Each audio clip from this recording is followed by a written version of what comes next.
Welcome to the Paradigm Shift on 4ZZZ 102.1, where we challenge the assumptions of our current society to resist oppression and investigate alternative ways of living, for a world based on justice, solidarity and sustainability.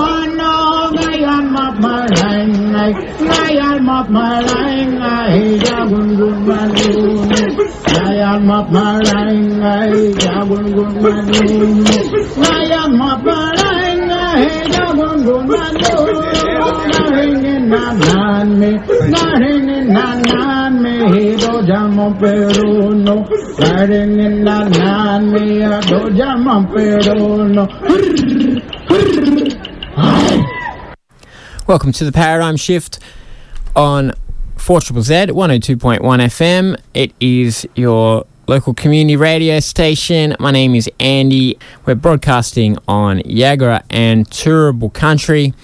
And today on the show, we are going to be talking about housing and the housing crisis, although we're going to talk about not the one housing crisis that I guess people often assume, but the sort of intertwined crises that we live in and how housing fits with them amongst them all. And in this I'd include our ecological crisis, climate crisis, and I guess social cohesion, mental health, different things like that people talk about, and human rights as well. Then how housing fits with all of them. And a group of people who are engineers, economists, academics, things like that, have got together and they've made a document called Housing for a Post-Growth World, a Manifesto. And they are looking at the issue of housing, how we shelter ourselves and create a space where we can sort of have everything that it means to have a home. And they're looking at it through the lens of degrowth, the idea that the way that we as humans in the Western world live is just not sustainable for our planet, and possibly it's not that good for us either, to live in the ever-expanding economic realm of modern capitalism. And so they've written this manifesto. It's quite an interesting document, and so having seen it, I thought, you know what, I'd like to speak to one of these people. And so I contacted Anna Pagani, who is a housing engineer based in the UK at King's College London. And me and Anna had quite a long chat about the different ideas that are contained in this manifesto. And in particular, I wanted to hear about some of the examples that they cite from around the world of housing done in creative ways that open up new possibilities for how we could shelter ourselves and everybody on this planet in a sustainable way that enables human flourishing. And so we cover quite a bit of ground, and so I won't waste further time. Let's get into it, hearing from Anna Pagani. My name is Anna Pagani. I am a senior lecturer at King's College London in the Department of Engineering. And my expertise is really between housing studies, housing justice in particular, degrowth, and a realm called systems thinking. And I believe we will also shortly talk about this. And the reason I'm getting in touch with you all the way on the other side of the world in London is that I have recently come across a document that's been published called Housing in a Post-Growth World, a Manifesto, which you have made with a few collaborators. Can you tell us about this manifesto and how it came into being?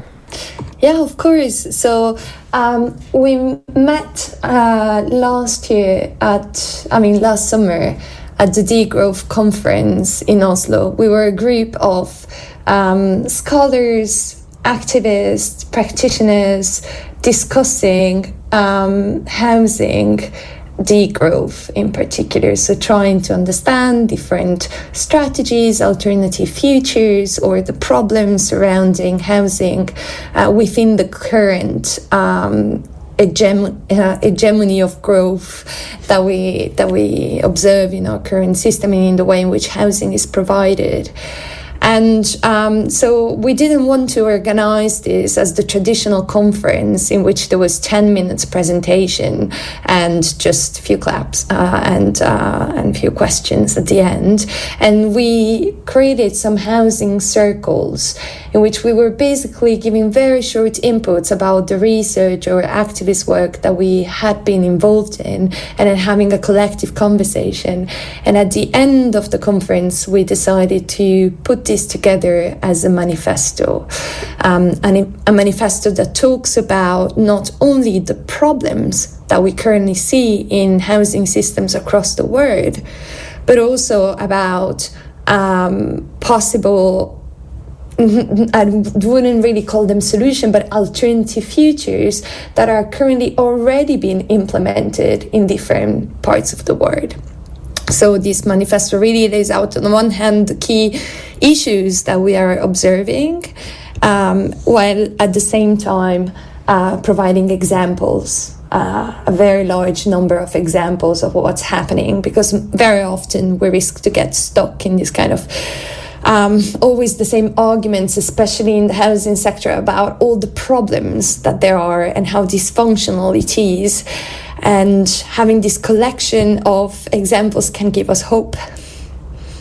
Yes, I think that is one of the most intriguing bits about the document, is this list of examples from around the world, and I am keen to hear about that later on. But I guess to start off, you've called it Housing for a Post-Growth World, and I wonder if you could tell us what you mean by that, a post-growth world, and why you think that's important. I think that the best way to explain what a post-growth world is to use a metaphor that I often use with my students. So let's imagine our current housing system as a football game. And if we change a player, we might have a little bit of a stronger team. I mean, that's what they often do. People do, right? They sell players and they buy new ones, but actually the game will not really change. If we change the rules of the game, so we go from a football game to a basketball game, well, we will definitely have a different game. But the strategies, the goal of the system won't really be affected. So we will still seek success at all costs, try to win, try to score, etc. But if we change the goal of the system, so for instance, from winning to losing, or from competing to cooperating, like we'll have very different players, maybe slowly, crossing the field, trying not to score. And so when we imagine a post-growth world, it's a world that has successfully changed the goal of the system from growth for the sake of growth to the principles of degrowth, which are conviviality, ecological sustainability, global and local justice, and participation. So it's really this change in system goals from growth for the sake of growth to these other degrowth values. And this is critical in a world where our planetary boundaries are all being crossed and where social injustice is skyrocketing. It's really the need to readjust that system's goal. So that's what a post-growth world is. In housing, I think that view comes quite into contrast with a very common view, which is that we are sort of in a housing crisis, which people see as a crisis of lack of supply. And so there's a real push for more building, of, for relaxing rules around density and encouraging more and bigger developments. Absolutely. And you mentioned Australia, and this is also the case here in England and in London. I think the fundamental problem is that there is an artificial tension between social and environmental goals, especially in the housing sector. It's really striking for housing, because we continue claiming for the need to build more homes because we do have an artificial scarcity of homes. What does it mean is that a large number of homes are underoccupied, especially in the global north. So this is not the case everywhere in the world, but I'm talking about the global north. A lot of housing are underoccupied or second homes, or in general we say unoccupied homes or empty homes. And at the same time, there is this push to build more homes because we do have skyrocketing homelessness rates, temporary housing, people in temporary housing. And there is also the economic argument, so that building more houses will make prices decrease. And lastly, there is this additional argument that we need to build a specific kind of housing, so what we call social housing, so housing that is affordable to all, instead of, let's say, providing housing within the existing housing stock that we have. So again, it is understandable because we have in large parts of the world unhealthy, unsafe, overcrowded housing, inadequate housing. However, these problems that we're seeing are just the tip of the iceberg, because if we again use a systems thinking metaphor, underwater in this iceberg, there are patterns, there are trends that have been there over time, and these show how the system is behaving. And we're seeing that, for instance, in England, the number and share of social housing has been decreasing despite all these arguments about building and providing new homes. So the way in which the system behaves tells us a lot about what the system goal is. So if you remember, the football players run to win. So if social housing is shrinking, it's because the goal of the system is not to provide social housing. So in a country like in the UK, we have 1.5 million empty homes, and the government targets for house building are 1.5 million new homes. So it seems like what we have is really a system where the continuous house building and house building targets are not there to really provide housing, but they are there to fuel an economic system of continuous expansion. And what happens is that the environment pays the price for social injustices. We do have all sorts of disruption linked to house building in terms of the really pollution, noise, disruption, tenants that have been displaced, and so on and so forth. And all of these because we have a housing stock that is incredibly poorly distributed, that is underused, that is underoccupied, that is vacant, and that is really, quite depressing. Okay, so let's take a look at the manifesto, and you have 4 subheadings that it's divided into, and so we'll go through them. And the first one is an ideological shift around housing. Can you tell us what you mean by that? It has to do with the idea that housing has moved from a basic human need to a private asset. And this is for a number of reasons, but today we really have that belief that security, autonomy, belonging can only be found in individual home ownership. And as a result, also rental options have really been dismantled. We're losing many of those in the name of ownership and home ownership. This happened in particular in the neoliberal turn, for instance, here in the UK, but also across the world. And in this process, housing has really become a commodity. So has moved from being a commons to a commodity, an investment vehicle. So we do need a strong ideological shift. In particular, what we argue in the manifesto is that we need to build alternative housing narratives, and those narratives need to take into account collective well-being. And homes need to move from this idea of being a commodity to being a shared resource that center on care, affordability, and connection to place. So in practical terms, it really means to change our language. And like a lot of the manifesto, you want to highlight practical examples, and so some of those that you talk about here are housing cooperatives, collaborative housing, and community land trusts. Can you tell us a bit more about that? Yeah, absolutely.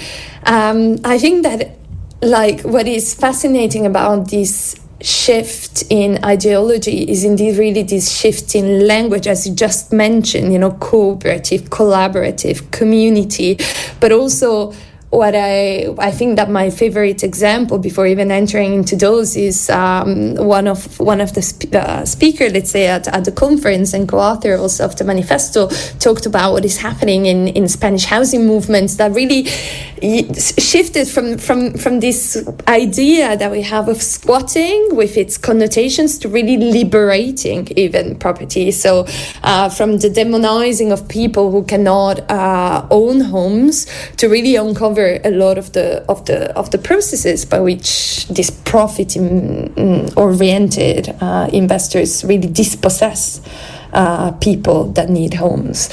So this change in languages, it's incredibly important. And what are cooperative, what is collaborative housing, community land trust, is really people coming together in a variety of forms. So we talk about each of those for a long time, in which either land is collectively owned, or they question this idea of home ownership and the purpose of home ownership, and they try to provide models that can provide a similar sense of security, autonomy, and belonging, but not conveyed or channeled through individual ownership. So moving beyond this idea of the apartment, so of being apart from society, to going back to the idea of having alternatives, forms of living that value housing as a common good.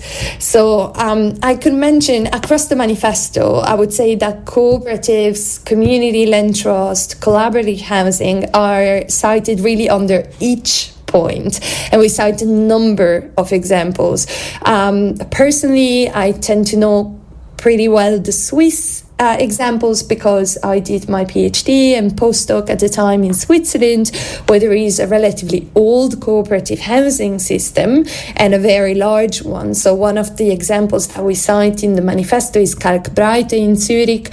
Well, in there we have nearly 100 apartments, so about 250 people with a mix between commercial space, movie theater, apartments, a bed and breakfast, a public quarter, so really a number of different services. And in there, the system is quite interesting because the city leases the land to the co-ops, and then you pay rent based on mostly construction costs, maintenance, operations. So and rents generally, housing cooperative tends to be about 30% less than market rates, so it's like also incredibly affordable.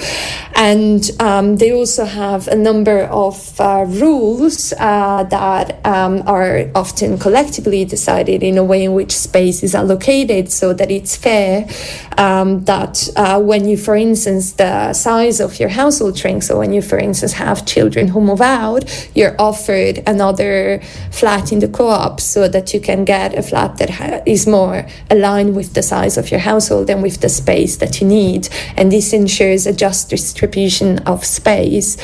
But yeah, this is just one of the many examples that we talk about.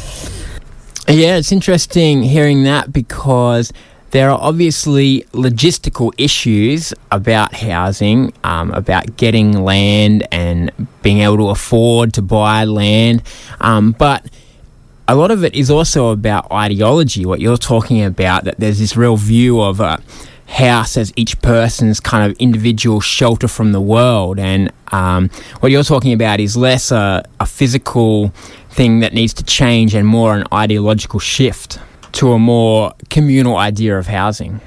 Exactly. It's really a matter of reimagining what housing is for. And often we say, really as understanding why we are so attached to homeownership, which are these core values that we address, and try to understand, move away, which is the second actually point of the manifesto, from this idea of really housing as a commodity. And the second point of the manifesto, if I can also quickly introduce it, because it's very strongly linked, is this idea of, thank you, is this idea of really liberating housing from market pressures. Because the true purpose of housing should be to provide a home.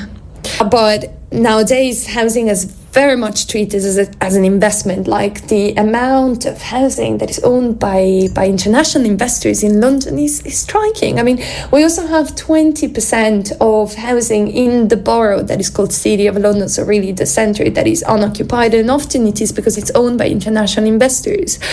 This, of course, leads to a number of consequences, and one of those, this financial driver associated to housing, is also the demolition of housing on very valuable land. And it often happens, for instance, on social housing that gets demolished on very valuable land so that market housing can be built and sold at skyrocketing prices. So this has, again, both social, economic and environmental consequences.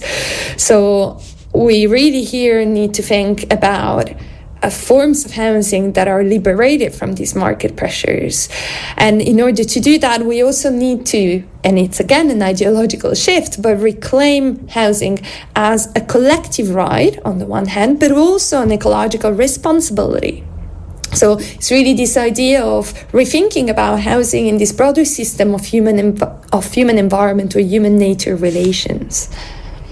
And in this part of the manifesto, you have a number of examples that span the whole world, really.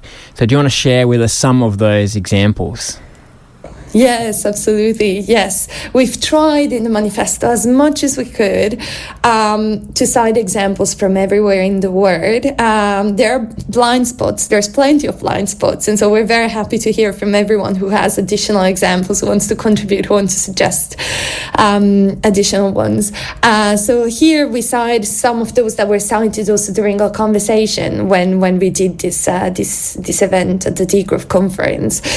So we've got housing cooperative like the one that I've just talked about. So Kalkbreite in Zurich is one of those. So I already shortly talked about it.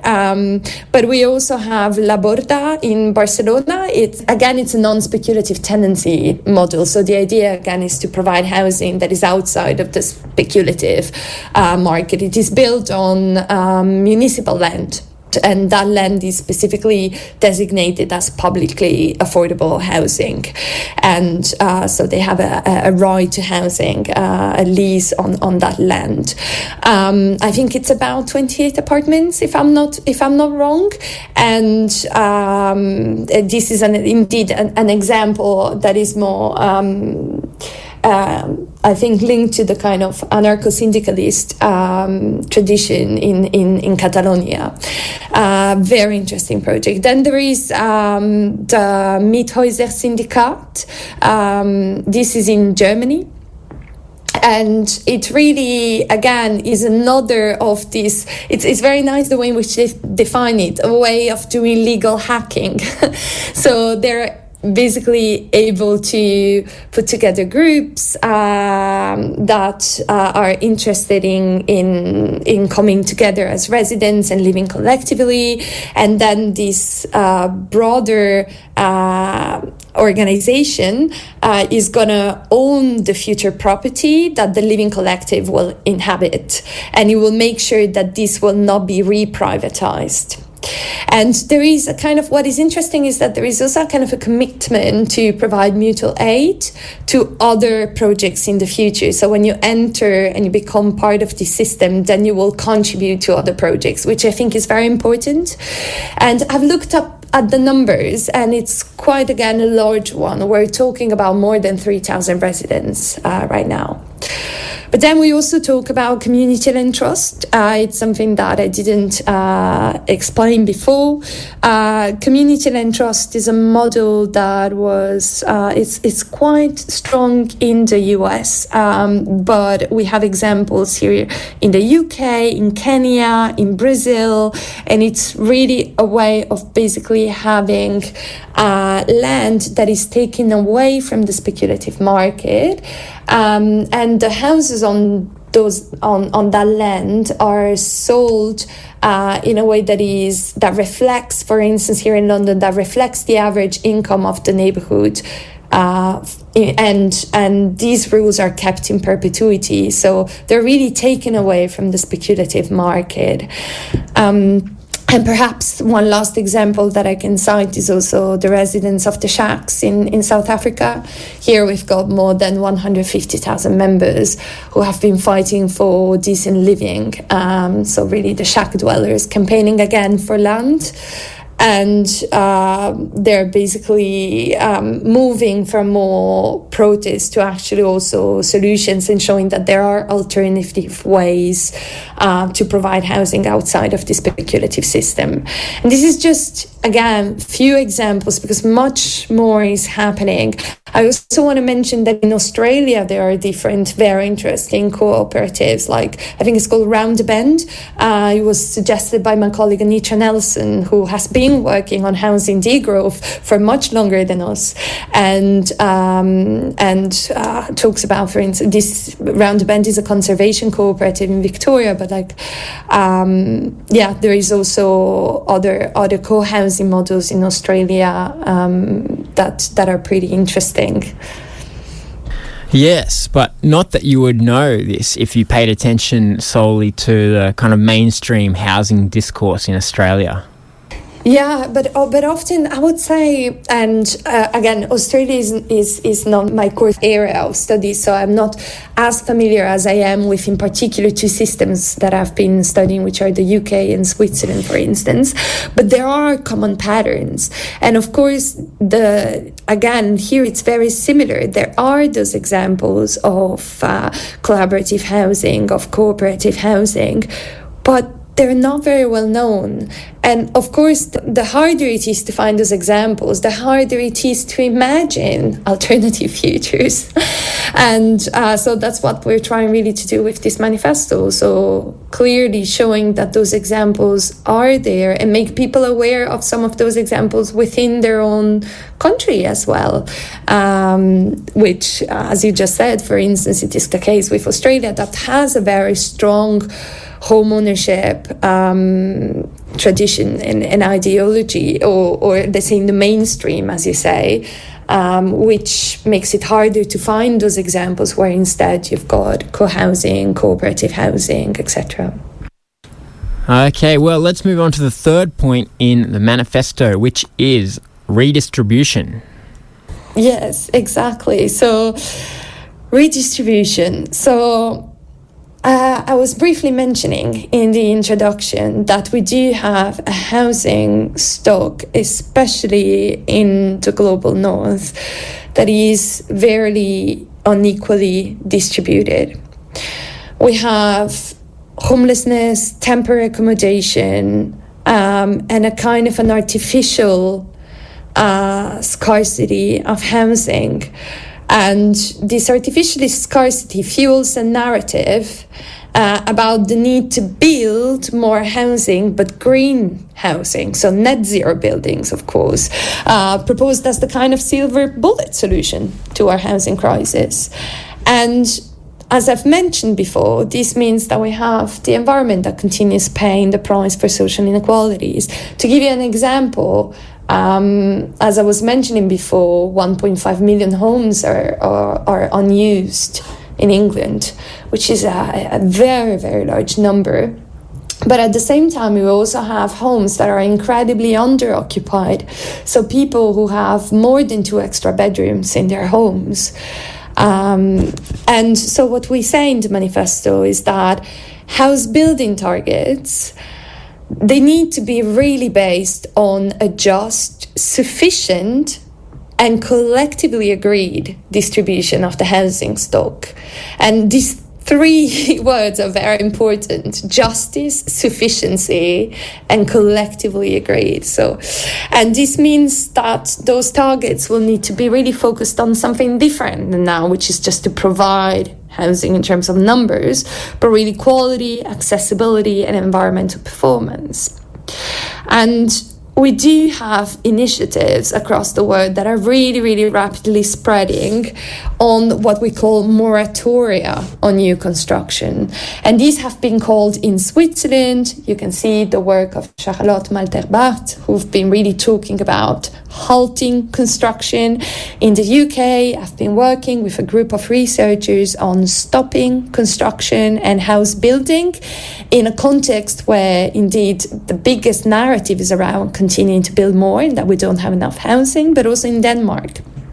And they can sound incredibly counterintuitive, because indeed, if we have people, if we have people sleeping in the street and with shares that are increasing, how can we even imagine stopping building home? But actually, then when you work with communities, you realize of the consequences of construction, which are displacement, deterioration of the natural landscape, extractivist, destructive practices linked to the construction process, plus an incredibly unequally distributed housing stock. And so here, in terms of examples, I go again back for a moment to Switzerland. I was briefly mentioning before that they have these occupancy rules in large cooperatives like Mehrheitswohnen. You can have some smaller private spaces where you have your small kitchenette, and a smaller individual space, and larger shared spaces. You can have music rooms, you can have the laundry rooms. In certain housing cooperatives, the laundry rooms are in the best floor, the top floor, so that you can do the laundry while drinking coffee and looking at the landscape and talk to other people. And so you have a number of shared amenities that you don't necessarily need within your individual flat. And plus you have the opportunity to swap, to change house when the size of your household changes, and through your life cycle, which is incredibly important, because a number of us can be locked into the house that we live in. Maybe children have left, and we remain in largely under-occupied homes, which I know being a problem also in Australia. And so there is a number of examples that we cite around the world, including in Uruguay and more broadly South America, where mutual-aid cooperatives have really expanded very far. But we also talk about another case in Germany, which is quite fascinating, where they bring together, I think it's 60 plus, so older people with younger people, to again having a better and more efficient use of the housing stock, and at the same time create more intergenerational living, which is quite important.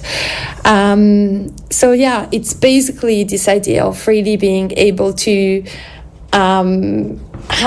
move again beyond this idea of the individual unit and maximizing the number of individual units that are incredibly poorly distributed to something that is more just, and that at the same time foster intergenerational solidarity. The idea of a moratorium on new housing seems scandalous in a city like Brisbane, where, of course, there's big apartment blocks going up everywhere, but also on basically every suburban street, somebody is, building a new house or renovating their house. And besides the sheer number of houses, there's also just this desire to have, the newest house and the up-to-date designs and things like that. Yes, absolutely. And this emerged also in the research that I've done previously with housing associations in London. We asked them, what would happen if we were to stop entirely building homes? And they used some systems maps that we had built together. So maps that show causes and consequences of building, construction, maintenance, and repair. And they started thinking, what would happen? And then some of the obstacles it was incredible. The journey that they took was incredible, because at the end of the workshop, people were like, we should definitely stop building homes. So the transformative process that they went through was pretty fascinating. But I think that also one of the points indeed that they mentioned was that there is a shared myth of this idea that building new means building better. And it's actually not true. There is a number of scientific papers that demonstrate quite clearly that retrofit is better not only for the environment and economically, but also from a social perspective. The idea of you've got examples in France by architects called Lacaton and Vassal, who won the Pritzker Prize, so the kind of Nobel Prize for architecture, through their incredible retrofit work, where they were able to really keep the residents in there without having to move anywhere in the meantime, and expanded their homes with very, very beautiful, genius architectural work. So here architects do have a very important responsibility, and also in showing what can be done through retrofit of the existing housing stock,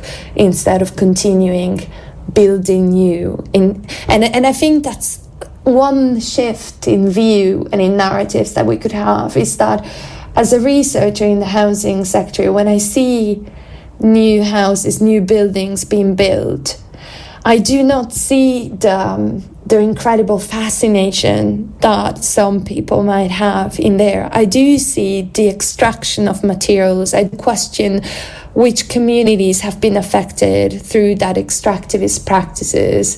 I think about the noise, the pollution that residents daily experience, those who live around, and all those who have been displaced, and all the ties that have been broken when being displaced. So and about the money flow that is behind all of those, and about the speculation that is going to happen. So sometimes it can, help reshape also some of those narratives about what house building exactly means. Okay, the last bit we have in the manifesto is broaden the focus. Yes, broaden the focus. And that's indeed, I think it connects with what we're discussing now, right before. So housing is not just those four walls and a roof on it, and especially housing problems cannot continue being addressed in silos, because the consequences of having poor housing span health, jobs, education, community life. I mean, housing really has impact across our whole life. And often there is really this very, very strong focus on building individual housing units, on meeting housing targets. And we forget that housing is a multi-scalar problem, but also opportunity. And so what happens here is that, or let's say what we propose is to reconceptualize housing. And we need to reconceptualize it as an infrastructure that extends beyond this individual housing unit and the household. And imagine that as really something that can support multi-scalar amenities and alliances. So what does it mean concretely, and what are people doing around the world? Is that they're really rescaling the housing debate. For instance, we have, again, cooperatives like Lilac in Leeds. It's about 20 eco-built households, and that is focused on care-based living, on wider systems transformation that have to do really with transforming labor, transforming food, transforming communities. If we live in a housing cooperative, the time spent in care and mutual support needs to be valued in a different way. And we have an economic system that doesn't value at all care work, like the work that very often actually women, so it is part of broader feminist battles, but like care work that is done at home is not taken into account in GDP and in the usual measure to value to assess the economy and economic progress. So all the work that would entail to live together, to agree, to find agreement, to care for each other in housing cooperative is pushes us also to rethink about the broader economic system. And it links us to battles that take place in different activist realms around labor, around gender, around energy, around food justice. A number of actually housing co-ops indeed are also focused on alternative, on commoning practices related to food production as well. And we cite a few examples, like I'm not sure on whether I pronounced them rightly. So the Neue Ment. It's in Amsterdam. It's the very first co-op in Amsterdam, and I've got colleagues in the University of Amsterdam working on that and studying that. It really comes from the old Dutch word for commons. So it really, again, has to do with shared use and management of resources more broadly. Shared living, social care, a solidarity economy, inclusive and fair society. So that's really what is around this cooperative. And there is also another beautiful project, although we don't cite it in here, but like I wanted to mention that is being developed in Australia by 54 women aged between 52 and 80. So WINC, so WINC co-housing also, that again shows how these battles are beyond housing and touch upon different dimensions. Finally, I think it's important also to cite the work of one of our conference attendees and co-author in this manifesto, which is the Amics del Moviment Quart Món in Barcelona, who align with other movements of the right to the city, are really working with the most vulnerable families against the social exclusion, and trying to indeed work on building social connections, on providing stable housing, and on access to decent and paid employment, on educational activities. So again, moving beyond housing as just four walls and a roof. Yes, well, there is so much there and so much more that we could talk about, but we are out of time. But if people are interested in finding out more, how can they do that? Absolutely. So we do have a Substack, Housing Degrowth, where you're going to find our manifesto in there. You can sign the manifesto, so you will find a list of names, which are the 3 special session governors. I wanted to mention their names, so Björn Hans Valmarie and Daniel Fitzpatrick. And there is additional space to add your name if you want to support the manifesto and sign it. Okay, thanks very much, Anna, for chatting with us today. Thank you so much. Thank you. That was Anna Pagani, one of the authors of the Housing for a Post-Growth World Manifesto.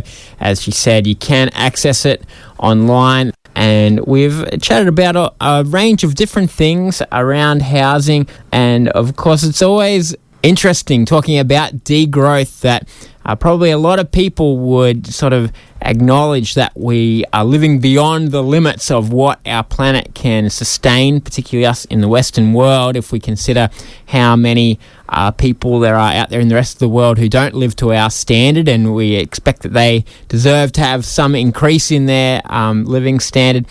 But when it comes to the practicalities of talking about what degrowth means, then it becomes a lot more difficult. And in fact, it becomes, as we were saying before, scandalous or blasphemous, in our world of continual economic growth. But yes, we need to consider those limits, but also it's good to hear some different points of view and stimulate our imaginations of other ways of living. Hope you enjoyed that chat today. I hope it brought attention to some of the issues around housing the way we currently do it, but hopefully even more than that, stimulated your imagination a bit for other ways that are possible of sheltering ourselves and having everything else that comes with a home. We are in a housing crisis, but that can mean a lot of different things, and there's a lot of things that could change about the way that we do housing in general. And I, for one, I have lived in what you might call alternative models of housing for the last 15 years, and I highly recommend it for all kinds of reasons. I think it's better in lots of ways, better for our environment, our planet, but also better for us as people to live with other people, to creatively use space and things like that. And so we might talk about it more in future episodes of The Paradigm Shift, because that is what we need when it comes to housing, a paradigm shift. There's enough housing out there for all of us to have a space if we did it a bit differently. See you next week.